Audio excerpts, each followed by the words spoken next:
Banyak turis mengunjungi belahan dunia untuk mengambil foto dan mengumpulkan kenangan, namun mereka tidak pernah mengharapkan lokasi itu menjadi hal terakhir yang akan diingat orang tentang mereka. Keindahan alam yang megah seringkali menyembunyikan bahaya mematikan bagi mereka yang memutuskan untuk melangkah keluar dari jalur yang telah ditentukan demi sebuah foto. Pada 27 Juni 2017, suhu di Taman Nasional Grand Canyon, Arizona, melonjak hingga 30 derajat Celcius lebih. Di antara kerumunan turis, terdapat Hannah Krueger, seorang guru sekolah dasar berusia 29 tahun dari Hamburg, Jerman. Hannah dikenal sebagai sosok yang praktis dan berhati-hati. Perjalanan ke Amerika Serikat ini telah ia rencanakan dengan sangat teliti bersama kekasih dan teman-temannya, dengan mengandalkan peta resmi dan rambu-rambu Taman Nasional yang mereka anggap sebagai jaminan keamanan. Pagi itu, kelompok tersebut tiba di titik pengamatan yang sangat ramai. Meskipun melihat rambu peringatan tentang panas ekstrim dan dehidrasi, mereka hanya berencana berhenti sejenak. Namun, kepadatan turis di tempat utama membuat mereka mencari alternatif. Mereka melihat sebuah jalan setapak sempit yang tidak terdaftar di peta, namun tampak sering dilalui. Tergiur oleh foto-foto online yang menjanjikan pemandangan luas tanpa pagar pembatas, mereka memutuskan untuk mengikuti jalan tersebut. Bagi Hannah dan kelompoknya, melangkah keluar dari area beraspal tidak terasa seperti melanggar aturan, melainkan hanya mencari sedikit ruang pribadi untuk berfoto. Awalnya, tanah terasa kokoh dan jalur tampak aman. Namun, tanpa naungan pohon dan persediaan air yang cukup, panas matahari mulai menguras tenaga mereka.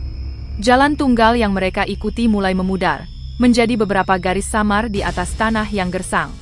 Saat mencoba mencari jalan kembali, Hannah yang berjalan agak di depan mengalami kecelakaan fatal. Apa yang tampak seperti tanah pada ternyata adalah kerikil lepas di atas permukaan batu yang licin. Hannah tergelincir dan jatuh beberapa meter ke bagian batu yang lebih rendah. Meskipun tidak jatuh ke dasar ngarai, benturan keras tersebut mematahkan kedua kakinya dengan cedera yang mengerikan, hingga tulang menembus kulit. Kondisi Hannah memburuk dengan cepat. Medan yang tidak rata membuat evakuasi mustahil dilakukan, sementara sinyal ponsel yang timbul tenggelam menyulitkan upaya penyelamatan. Sambil menunggu bantuan, Hannah mulai mengalami syok akibat kehilangan darah dan paparan panas ekstrim. Ia kehilangan kesadaran berkali-kali di bawah sengatan matahari yang membakar. Ketika helikopter penyelamat akhirnya menemukan lokasi mereka beberapa jam kemudian, Hannah telah mengembuskan napas terakhirnya. Petugas taman menyatakan bahwa kombinasi luka parah, syok, dan panas ekstrim adalah penyebab kematiannya. Pasca kejadian, otoritas Taman Nasional memperkuat penghalang dan menambah rambu peringatan untuk mencegah turis mengikuti jalan tidak resmi demi dokumentasi. Di tengah gemuruh adrenalin festival lari banteng, sebuah keputusan instan untuk mengabadikan momen berubah menjadi detik-detik terakhir yang memilukan. Pagi itu, 9 Juli 2015, pengeras suara di pusat kota Pamplona berulang kali menggaungkan instruksi keselamatan. Terus berlari, jangan berhenti, dan dilarang keras menggunakan ponsel. Di antara kerumunan pelari berbaju putih merah, berdiri Ethan Ward, seorang pria berusia 32 tahun asal Inggris. Ethan, yang sehari-hari bekerja di bidang programmer, bukanlah sosok yang sembrono. Ia datang bersama dua sahabat kuliahnya untuk memenuhi impian lama yang sering mereka bicarakan setelah bertahun-tahun menonton video festival tersebut secara online. Bagi Ethan, perjalanan ini adalah jeda sebelum ia memasuki tahap hidup yang lebih stabil. Namun, ada satu keinginan yang terus ia ungkapkan.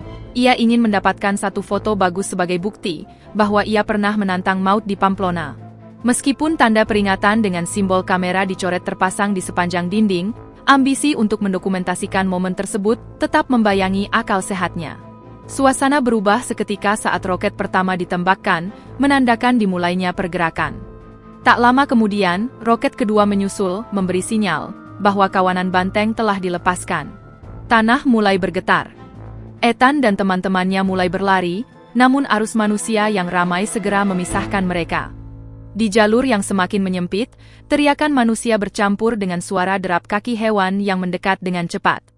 Saat Ethan mencapai bagian jalan, di mana penghalang kayu menutup lebih rapat, ia membuat keputusan fatal.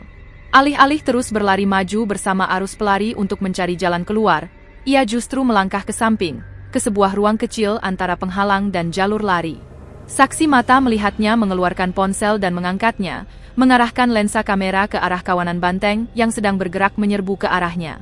Orang-orang di sekitar Ethan berteriak, memperingatkannya untuk segera bergerak, namun ia sempat ragu saat mendongak dari layar ponselnya. Keraguan sesaat itu berakibat fatal. Seekor banteng yang terpancing oleh gerakan tiba-tiba Ethan berbelok dari jalurnya. Hewan besar itu menyerang Ethan dari samping, mengangkat tubuhnya dengan tanduk, dan menjepitnya di pembatas kayu, sebelum akhirnya terlempar ke jalanan.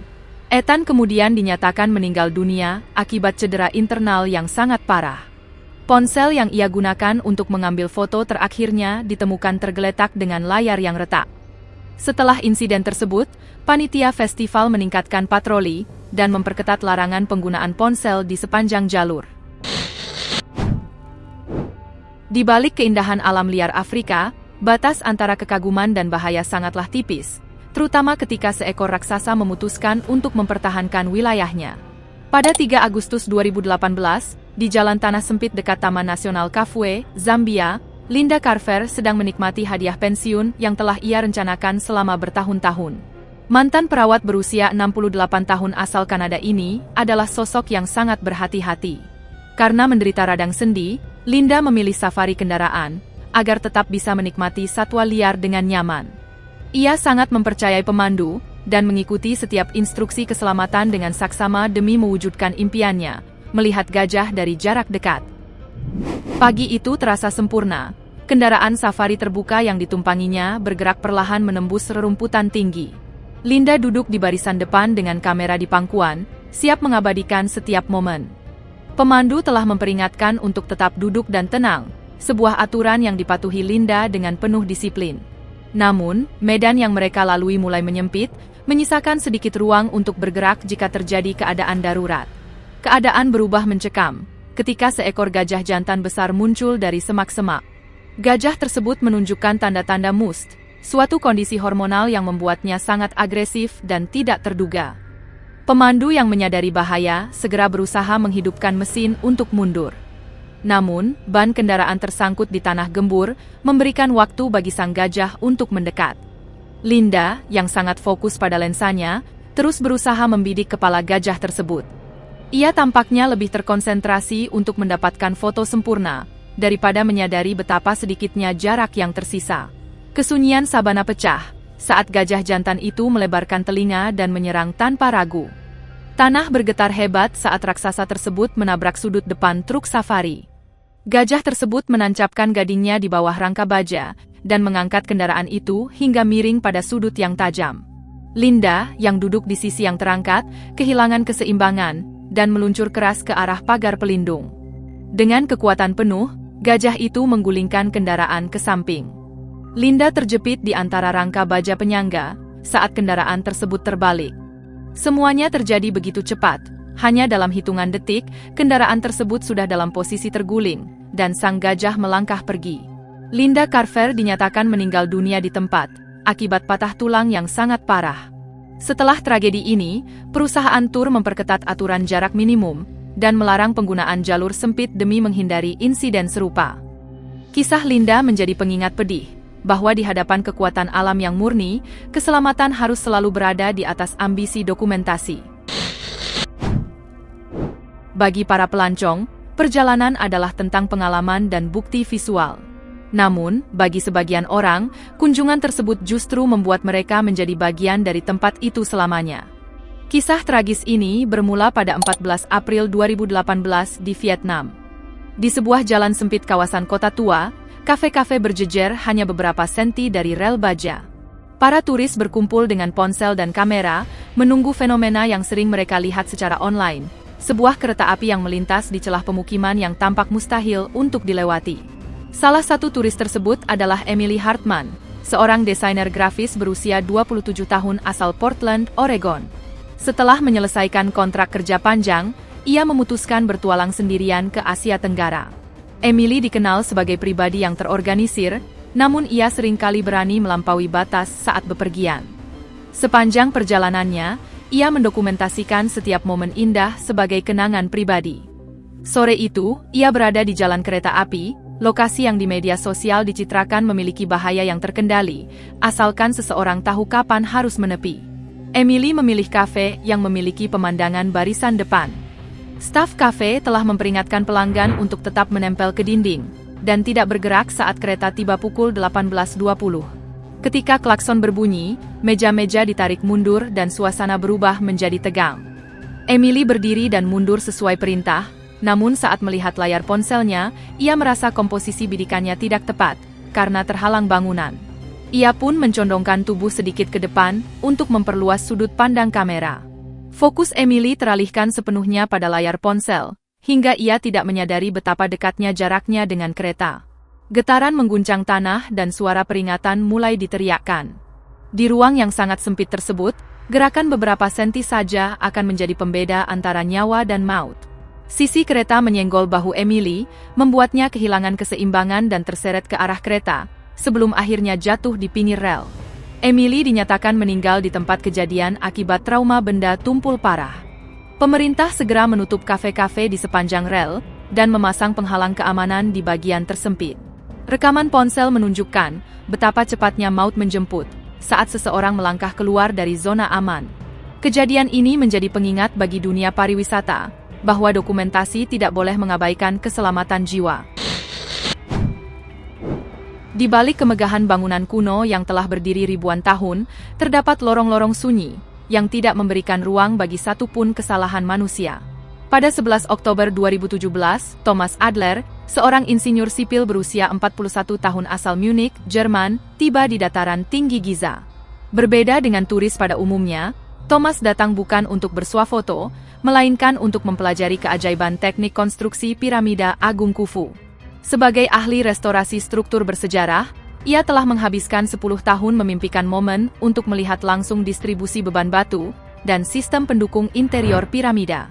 Thomas memilih masuk ke dalam piramida sendirian, agar bisa bergerak sesuai kecepatannya. Di dalam galeri agung yang panas, redup, dan sesak, ia bergerak perlahan sambil mencatat detail sambungan batu pada ponselnya.